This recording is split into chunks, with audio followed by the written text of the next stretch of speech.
If you've been a fan of this channel long enough, you know that when I see an article telling me that a horror movie is like the best thing ever, I will drop everything and watch it. Eli was no exception. Don't get me wrong, the movie was good. I'm not gonna say it wasn't. But it wasn't so scary that I saw demons out of the corner of my eyes.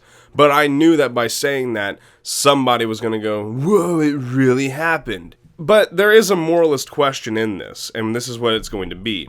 Was Eli actually evil, or did the attempt at forcing an exorcism, his parents lying to him, and the treatment he received in the hospital, quote-unquote, actually make him evil?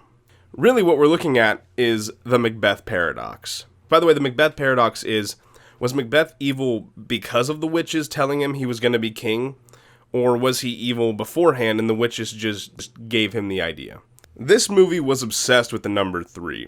Just going to drop that detail right now, and of course you can easily make it as an allusion to the Holy Trinity. The first room he walks into has 3 windows. That's the smallest detail. The 3 windows. Next is the 3 medical professionals, the 3 members of the family, the 3 kids before him, and the 3 steps to the treatment. Everything is centered around the number 3. The whole thing is that these kids were the devil's kids.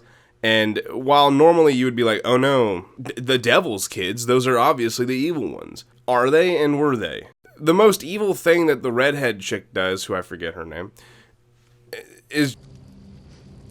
Dad gets around. If you knew the whole time, you could have just told me. That's the most evil thing she did. Now, sure, Eli kills 4 people, my bad, forgot about Paul. Pretty brutally, actually, but would he have done that if he was not forced into an exorcism?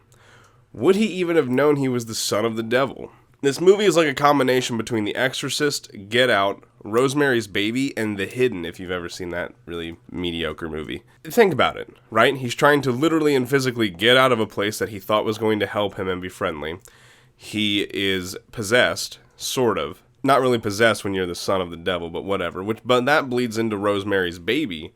Basically, it's like Rosemary's Baby 10 years later or whatever. And then it's, The Hidden because he's hidden away from the world. But let's lead back into the even bigger question. Is it actually as scary as the article says it is? Absolutely the hell not. This movie was not scary almost at any point in time. Suspenseful? Oh, wow, sure, yeah. You kind of...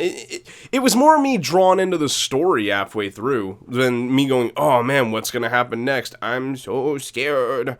I was never scared during this movie. Now, you can easily argue, tag, you have seen quite a lot of horror. You watch horror all the time. Of course it's going to be harder to scare you. And I would argue, no it is not. It just takes a little bit more creativity. This movie, however, went around every stereotypical thing that you could think of. They pulled focus to mirrors. They pulled focus to darkness. They pulled focus to the leftover areas, as they said, that were not purified yet.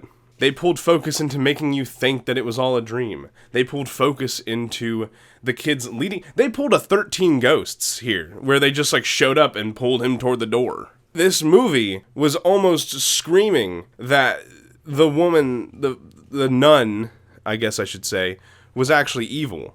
Right away, it's isolated. It's in the middle of this entirely gray area. It's the only colored place. It's like Coraline or whatever that movie... Is that the name of it? Coraline?